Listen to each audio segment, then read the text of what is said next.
नमस्कार दोस्तों, स्वागत है आपका आपके जीएस सखा यूट्यूब चैनल में। दोस्तों, आज की इस वीडियो में हम मई 2024 के 100 प्लस महत्वपूर्ण प्रश्नों के संकलन के पार्ट 2 की तरफ बढ़ते हैं, जो आगामी परीक्षाओं में आपकी सफलता को सुनिश्चित करेगा। तो चलिए बढ़ते हैं अपने पहले प्रश्न की तरफ।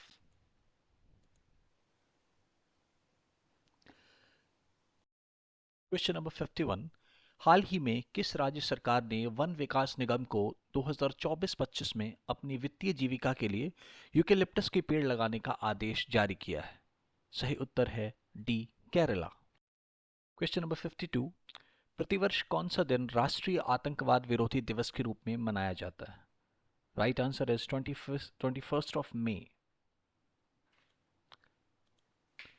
भारत में आतंकवाद विरोधी दिवस पूर्व प्रधानमंत्री राजीव गांधी की हत्या की याद में मनाया जाता है, जिनकी 21 मई 1991 को श्री पेरम्बदूर में लिट्टे के आत्मघाती हमलावरों ने हत्या कर दी थी। यह दिन आतंकवाद से लड़ने और शांति, एकता और सुरक्षा को बढ़ावा देने के लिए देश की प्रतिबद्धता पर प्रकाश डालता है। यह नागरिकों को विभाजनकारी और हिंसक ताकतों के खिलाफ एकजुट होने के लिए प्रोत्साहित करता है। राष्ट्रीय और वैश्विक स्थिरता बनाए रखने के भारत के संकल्प को मजबूत भी करता है। Question number 53। हाल ही में किस भारतीय ने पहला भारतीय अंतरिक्ष पर्यटक बनकर इतिहास रचा? सही उत्तर है गोपी थोदाकुरा। हाल ही में समाचारों में देखी गई R21/मैट्रिक्स M वैक्सीन किस बीमारी की रोकथाम के लिए विकसित की गई है? Right option is option C, malaria.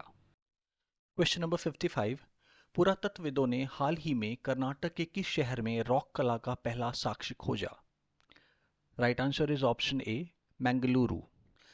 ध्यातव्य है कि पुरातत्वविदों ने मंगलुरु शहर में बब्बू स्वामी मंदिर के पास एक प्राकृतिक पत्थर की चट्टान पर मानव पैरों के निशान के रूप में रॉक कला का पहला सबूत को खोजा है। पैरों के निशान संभवतः पहली या दूसरी शताब्दी ईस्वी में बनाए गए होंगे। Question number 56। विश्व मधुमक्खी दिवस वर्ल्ड बी डे 2024 का विषय या थीम क्या है? Right answer is option C, be engaged with youth. Be engaged with youth एक जागरूकता अभियान है जिसका उद्देश्य युवाओं को मधुमक्खियों के महत्व और उसके संरक्षण के प्रति जागरूक करना है। यह पहल विभिन्न गतिविधियों, कार्यशालाओं और शैक्षिक कार्यक्रमों के माध्यम से युवाओं को शामिल करती है। Question number 57। इब्राहिम राइसी, जिनका हाल ही में हेलीकॉप्टर दुर्घटना में निधन हो गया, किस देश के राष्ट्रपति थे? Right answer is option C, Iraq. Question number 58। Nikhat Zareen, जिन्होंने हाल ही में एलोर्डा कप 2024 में स्वर्ण पदक जीता, किस खेल से संबंधित है? Right answer is option B, boxing. Question number 59। हाल ही में विलियम लाई चिंग ते किस देश के नए राष्ट्रपति बने? Right answer is option B, Taiwan. Question number 60। किस देश को महिला विश्व कप 2027 का मेजबान घोषित किया गया है? Right answer is option A, Brazil. Question number 61। National oceanic and atmospheric administration NOAA द्वारा हाल ही में जारी एक रिपोर्ट के अनुसार पिछले वर्ष में दुनिया की कितनी मूंगा चट्टानें ब्लीच हो गई हैं? Right answer is option B, 60%। Bleaching चट्टानों को बीमारी के प्रति अधिक संवेदनशील बना सकती है और उसके द्वारा समर्थित जैव विविधता को नुकसान पहुंचा सकती है। दोस्तों, ध्यातव्य है कि कोरल रीफ ब्लीचिंग एक पर्यावरणीय समस्या है जिसमें प्रवाल भित्तियां यानी कोरल रीफ अपने चमकीले रंग को खो देती हैं और वे सफेद हो जाती हैं। कोरल यानी प्रवाल अपने अंदर रहने वाले शैवाल को बाहर निकाल देते हैं या वे मर जाते हैं। ये शैवाल कोरल को उनकी रंगीनता और जीवन के लिए आवश्यक पोषक तत्व प्रदान करते हैं। शैवाल के बिना कोरल सफेद या ब्लीच हो जाते हैं। दोस्तों, रीफ ब्लीचिंग एक गंभीर पर्यावरणीय समस्या है जिसे नियंत्रित करने के लिए सामूहिक प्रयासों की आवश्यकता है। इसका समाधान ग्लोबल वार्मिंग को कम करने और समुद्री पारिस्थितिकी तंत्र की रक्षा में करने में निहित है। Question number 62। हाल ही में आपराधिक न्याय प्रणाली प्रशासन में भारत का प्रगतिशील पथ सम्मेलन कहाँ आयोजित किया गया था? Right answer is option C, Guwahati. Question number 63। हाल ही में अंतर्राष्ट्रीय वित्त निगम निगम आईएफसी ने ग्रामीण क्षेत्रों में महिलाओं को सूक्ष्म ऋण प्रदान करने के लिए किस बैंक को $500 मिलियन का ऋण प्रदान किया? Right answer is option A, HDFC. Question number 64, हाल ही में समाचारों में देखा गया डायसन स्फीयर क्या है? Right answer is option B, it is a hypothetical engineering project to harness a star's energy. यानी यह किसी तारे की ऊर्जा का उपयोग करने के लिए एक काल्पनिक इंजीनियरिंग परियोजना है। क्वेश्चन नंबर 65, किस देश को महिला फीफा विश्व कप 2027 का मेजबान घोषित किया गया है? Right answer is option A, Brazil. Question number 66, हाल ही में किन दो देशों ने हाइपरसोनिक मिसाइलों के लिए संयुक्त रूप से इंटरसेप्टर विकसित करने के लिए एक समझौते पर हस्ताक्षर किए हैं? Right answer is option A, United states and Japan. दोस्तों, इंटरसेप्टर मिसाइल एक प्रकार की मिसाइल होती है जिसे दुश्मन की मिसाइलों या हवाई हमलों को रोकने और नष्ट करने के लिए डिज़ाइन किया गया है। यह मिसाइल दुश्मन की मिसाइल को हवा में ही ट्रैक करती है और उसे टकराकर या विस्फोट करके नष्ट कर देती है। इसका मुख्य उद्देश्य हमारे देश या देश को दुश्मनों के हमलों से सुरक्षित रखना होता है। क्वेश्चन नंबर 67, हाल ही में विश्व का सबसे ऊंचा प्रतियोगिता पुल किस देश में खोला गया है? Right answer is option C, Bhutan. ध्यातव्य है कि 8200 फीट की ऊंचाई पर स्थित यह सुविधा दुनिया का सबसे ऊंचा स्विमिंग पूल है। Question number 68. What is the theme of World Telecommunication and Information Society Day 2024? विश्व दूरसंचार और सूचना समाज दिवस 2024 का विषय क्या है? Right answer is option B, digital innovation for sustainable development, यानी सतत विकास के लिए डिजिटल नवाचार। क्वेश्चन नंबर 69, हाल ही में भारत जिम्बाब्वे संयुक्त व्यापार समिति यानी जेटीसी का तीसरा सत्र कहां आयोजित किया गया? राइट आंसर इज ऑप्शन ए, नई दिल्ली। क्वेश्चन नंबर 70, हाल ही में रक्षा पर 12वीं भारत मंगोलिया संयुक्त कार्य समूह यानी कि India Mongolia joint working group की बैठक कहां आयोजित की गई? Right answer is option C, Ulan Bator. दोस्तों, ध्यातव्य है कि उलान बटोर जो है वो मंगोलिया की राजधानी है और वहाँ की सबसे ज़्यादा जनसंख्या वाला शहर है। क्वेश्चन नंबर 71, हाल ही में किस संस्थान ने गंदे नदी जल के उपचार के लिए पर्यावरण अनुकूल समाधान खोजा है? Right answer is option B, Indian Institute of Petroleum and Energy, Visakhapatnam. Question number 72, प्रत्येक वर्ष किस दिन को अंतर्राष्ट्रीय प्रकाश दिवस के रूप में मनाया जाता है?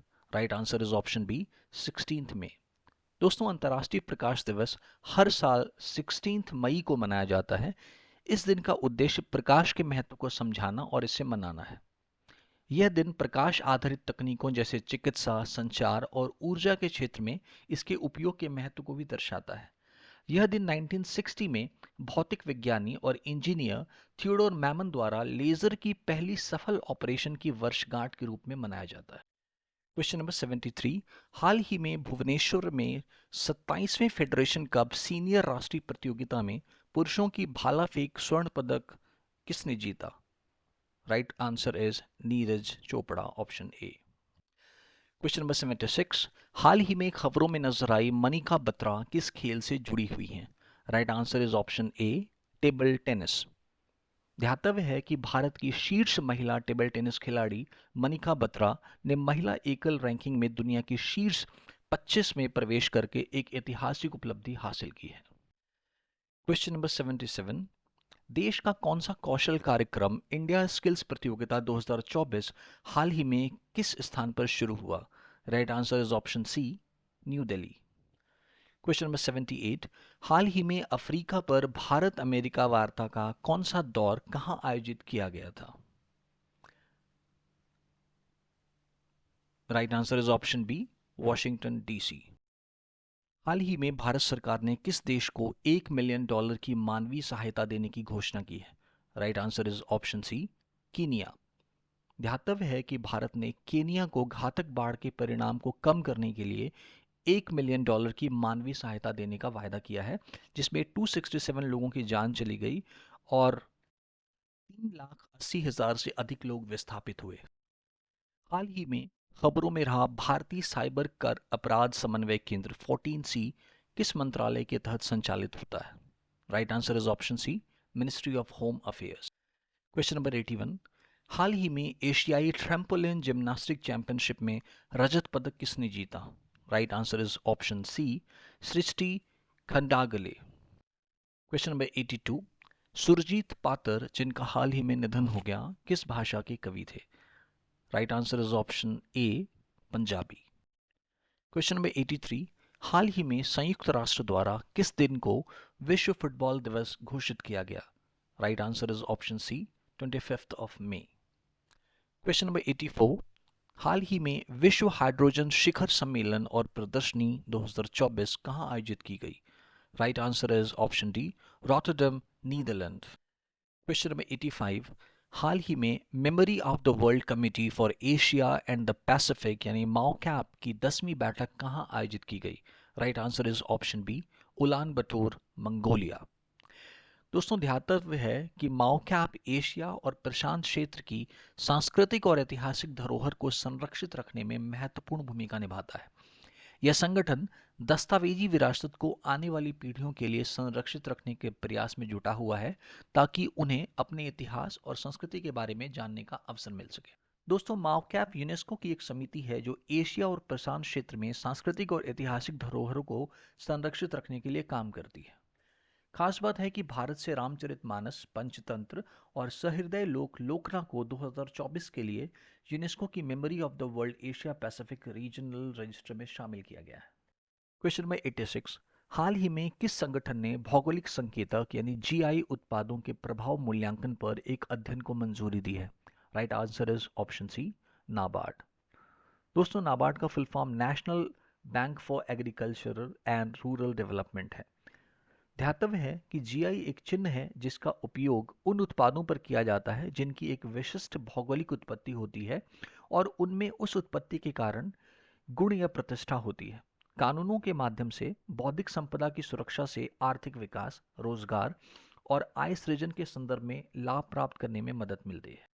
Question number 88, plastic overshoot day report के अनुसार विश्व स्तर पर किस देश की प्रति व्यक्ति प्लास्टिक अपशिष्ट उत्पादन दर सबसे कम है? Right answer is option B, India. Question number 89, हाल ही में अमेरिकी राष्ट्रपति के गोल्ड वॉलंटियर सर्विस पुरस्कार से सम्मानित होने वाले पहले भारतीय भिक्षु कौन बने? Right answer is option A, Acharya Lokesh मुनि।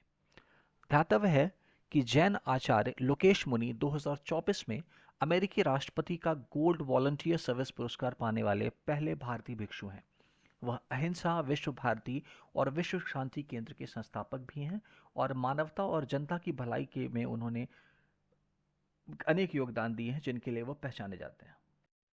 क्वेश्चन नंबर 90, हाल ही में इदाशीशा नोंगरोंग को किस राज्य की पहला महिला पुलिस महानिदेशक यानी डीजीपी के रूप में नियुक्त किया गया है? Right answer is option C, Meghalaya. Question number 91, हाल ही में किस देश ने 30वीं सुल्तान अजलान शाह ट्रॉफी जीती? Right answer is option A, Japan. दोस्तों ध्यातव्य है कि अजलान शाह ट्रॉफी हॉकी से संबंधित है। Question number 92, Pench tiger reserve recently seen in the new is located in which state? Pench tiger reserve जो हाल ही में समाचार में रहा किस राज्य में स्थित है? Right answer is option B, Maharashtra. दोस्तों ध्यातव्य है कि एक तेंदुआ बिल्ली जिसे वैज्ञानिक रूप से प्रियोनेलुरस बेंगालेसिस के नाम से जाना जाता है को महाराष्ट्र के पेंच टाइगर रिजर्व में देखा गया था जो वहां उसकी पहली उपस्थिति को दर्शाता है। दोस्तों पेंच टाइगर रिजर्व या पेंच राष्ट्रीय उद्यान भारत के कुछ प्रमुख बाघ अभयारण्यों में से एक है और यह दो राज्यों मध्य प्रदेश और महाराष्ट्र में फैला हुआ है। क्योंकि ऑप्शन में केवल महाराष्ट्र का जिक्र है इसलिए हमने महाराष्ट्र को राइट उत्तर के रूप में चुना है। अगर यहाँ महाराष्ट्र ना होकर उत्तर प्रदेश होता तो हम उत्तर प्रदेश लेते, सॉरी महाराष्ट्र ना होकर अगर यहाँ पे मध्य प्रदेश होता तो हम मध्य प्रदेश को चुनते। क्वेश्चन नंबर 93, हाल ही में समाचार में देखा गया किन्नौर हेपेटाइटिस एलिगेंस क्या है? Right answer is option C, सूत्रकृमि। दोस्तों ध्यातव्य है कि नेमाटोड जिसे हिंदी में सूत्रकृमि कहा जाता है छोटे गोलाकार कीड़े होते हैं। ये कीड़े आमतौर पर मिट्टी, पानी और पौधों के अंदर पाए जाते हैं। नेमाटोड का आकार छोटा होता है और वो बहुत अधिक संख्या में होते हैं। कुछ सूत्रकृमि फसलों और पौधों के लिए हानिकारक भी होते हैं, जबकि कुछ अन्य फायदेमंद भी होते हैं क्योंकि वे मिट्टी की उर्वरता में सुधार कर सकते हैं। क्वेश्चन नंबर 94, विश्व प्रवासी पक्षी दिवस 2024 का विषय क्या है? Right answer is option A, insects यानी कि कीड़े। दोस्तों ध्यातव्य है कि वर्ल्ड माइग्रेटरी बर्ड डे 13 मई को मनाया जाता है। पक्षियों के लिए कीड़ों के महत्व को रेखांकित करना इस थीम इंसेक्ट्स का काम है और कीड़ों की घटती आबादी के प्रभाव को संबोधित करती है।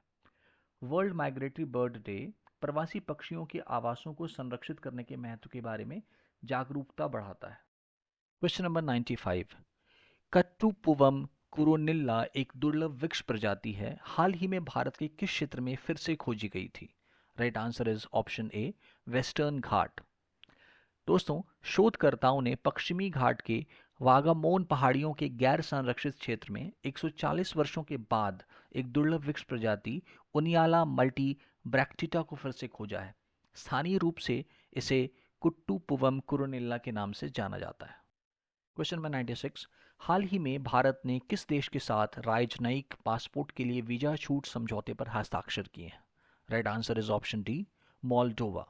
दोस्तों ध्यातव्य है कि डिप्लोमेटिक वीज़ा एक विशेष प्रकार का वीज़ा होता है जिसे सरकारें अपने डिप्लोमैट्स और उनकी संबंधित गतिविधियों के लिए जारी करती है। यह वीज़ा उन लोगों को दिया जाता है जो अंतर्राष्ट्रीय संबंधों में महत्वपूर्ण भूमिका निभाते हैं और उनके पास राजनयिक स्थिति होती है। क्वेश्चन नंबर 97, हाल ही में संयुक्त राष्ट्र फोरम ऑन फॉरेस्ट UNFF का 19th सत्र कहाँ आयोजित किया गया? Right answer is option B, New York. दोस्तों UNFF संयुक्त राष्ट्र वन मंच एक ऐसा मंच है जो विश्व स्तर पर वन संरक्षण और सतत प्रबंधन को बढ़ावा देने के लिए काम करता है ताकि हमारे वन सुरक्षित रहें और आने वाली पीढ़ियों के लिए स्थायी रूप से संरक्षित भी रहें। Question number 99, cricketer Colin Munro जिन्होंने हाल ही में अंतर्राष्ट्रीय क्रिकेट से संन्यास की घोषणा की, किस देश से संबंधित है? Right answer is option C, New Zealand. Question number 100. Recently, which organization adopted the first law to tackle violence against women? हाल ही में किस संस्था ने पहले कानून को जो कि महिलाओं के विरुद्ध हिंसा की अगेंस्ट मंजूरी दी है? Right answer is option A, European union.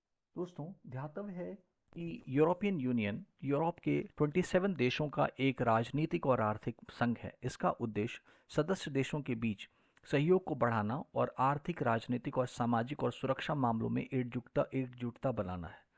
यूरोपीय संघ के कुछ प्रमुख देश हैं Germany, France, Italy, Spain, Netherlands, Belgium और स्वीडन। दोस्तों आपको हमारा ये प्रयास कैसा लगा कमेंट करके अवश्य बताएं। अगर आपको ये वीडियो अच्छी लगी तो चैनल को सब्सक्राइब करें और अन्य मित्रों के साथ भी शेयर करें। इसी सीरीज़ के दूसरे वीडियो में आपसे जल्द मुलाकात होगी। तब तक के लिए अपने GS सखा को दीजिए इजाज़त। धन्यवाद।